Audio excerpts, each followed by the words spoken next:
During the Cold War, you had these two military leaders on totally opposite sides of the globe. They both seized power with pretty much the same mission: save their nations from communism. But from that one shared goal, Park Chung-hee in South Korea and Augusto Pinochet in Chile, well, they took their countries on two radically different journeys. Okay, let's get into it. So think about it. Both were hardcore anti-communists who got their power through military coups. Both ruled with an absolute iron fist. So how in the world did one end up building this incredibly powerful state-driven industrial machine, while the other basically turned his country into a giant lab for radical free market capitalism? That's the real puzzle we're going to try and unpack here. All right, so here's our roadmap. We're going to start by looking at who these men were. Then we'll dive into the crises that actually brought them to power. After that, we'll get into the main event, their completely different economic blueprints. We're also going to have to confront the brutal methods they used to make it all happen. And finally, we'll explore how they're remembered today, which, believe me, is really complicated. Okay, first things first, let's set the stage. You have to remember, Park and Pinochet were products of the Cold War. These were military guys through and through. They saw themselves as the only ones strong enough to impose order and, most importantly, to stop the spread of communism in their corners of the world. Now, this table is really interesting because it doesn't just show you the what, it hints at the why. For Park in South Korea, the enemy was right there, across the border, a very real, very threatening North Korea. But for Pinochet, his enemy was internal. It was the democratically elected Marxist government of Salvador Allende. And look at the economies. South Korea was flat out broke after a devastating war. It had to build from scratch. Chile, on the other hand, was dealing with insane hyperinflation from its own domestic policies. So right from the get-go, their starting points were completely different, which helps explain why one chose to build up the state and the other wanted to tear it down. So how do you justify taking over a country? Well, both men basically sold themselves as saviors. They stepped in at moments of just profound national crisis. Their argument was pretty simple. Democracy has failed, things are a mess, and only the military has the discipline to fix it all, to lead a national reconstruction. So in South Korea, after the Korean War, the government was seen as corrupt, ineffective. The country was one of the poorest on earth. So for Park, building the economy wasn't just about making people richer, it was about national survival against the North. Then you look at Chile, and the situation was just as chaotic.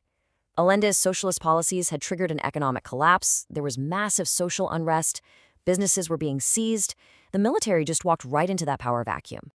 And this table here, it really captures the nonstop turmoil in South Korea. You can see it's just one government after another, from U.S. military rule to a shaky democracy. A lot of people started to think the military was the only stable institution left in the entire country.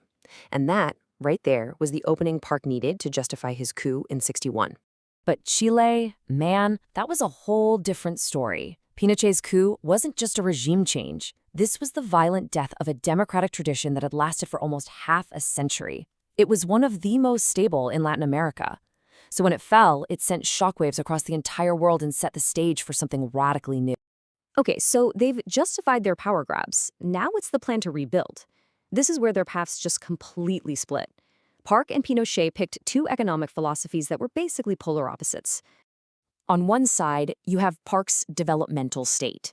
He believed the government's job was to be the commander-in-chief of the economy, to forcefully steer it toward national goals.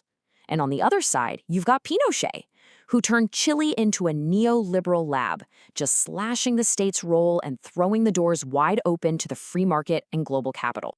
You really can't understand Park's vision without understanding the chaebols. These weren't just companies, they were seen as national champions. We're talking about giants like Samsung and Hyundai. The government basically funneled massive amounts of public money into these family-run conglomerates and ordered them to go out and conquer global markets. The state and big business were locked in a partnership to build the nation.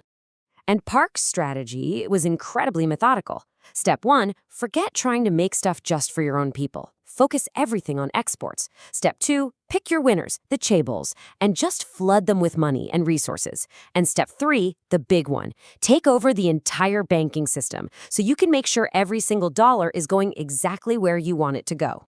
Now, Pinochet also had his own team of technocrats, his own brain trust, the famous Chicago Boys. These were Chilean economists who had studied under people like Milton Friedman at the University of Chicago. To them, socialism was the disease and pure, unfiltered capitalism was the only cure. And Pinochet basically handed them the keys to the entire economy. And their plan was the mirror image of Park's. First, they sold off all the state-owned companies that Allende had taken over. Second, they just tore down all the trade barriers and price controls, forcing Chilean companies to sink or swim on the global market. And third, instead of building up huge manufacturing giants, they focused on what Chile already had, its natural resources like copper, fruit, and timber. But, and this is a huge but, these economic transformations didn't happen in a vacuum. Whether they were led by the state or by the market, they came at an absolutely terrible human cost. Both of these regimes were built on a foundation of just brutal, systematic repression. And this gets us to the dark bargain at the very heart of this kind of dictatorship. The argument was as simple as it was chilling. Things like individual freedom, political dissent, workers' rights, those were luxuries. They were obstacles to the grand national project of modernization, and so they had to be crushed. This quote from General Lee, who was part of Pinochet's junta, just perfectly captures the violent thinking here. Opposition wasn't just a disagreement, it was a cancer. And what do you do with cancer? You excise it. You cut it out. And that kind of language was used to justify some absolutely unspeakable acts of violence. So in South Korea, you had Park's intelligence agency, the KCIA, which was infamous for crushing anyone who dared to challenge the regime. In Chile, the government pioneered this horrifying tactic of disappearance, where thousands of political opponents were just abducted, tortured, and murdered, and their families were left in the dark for years.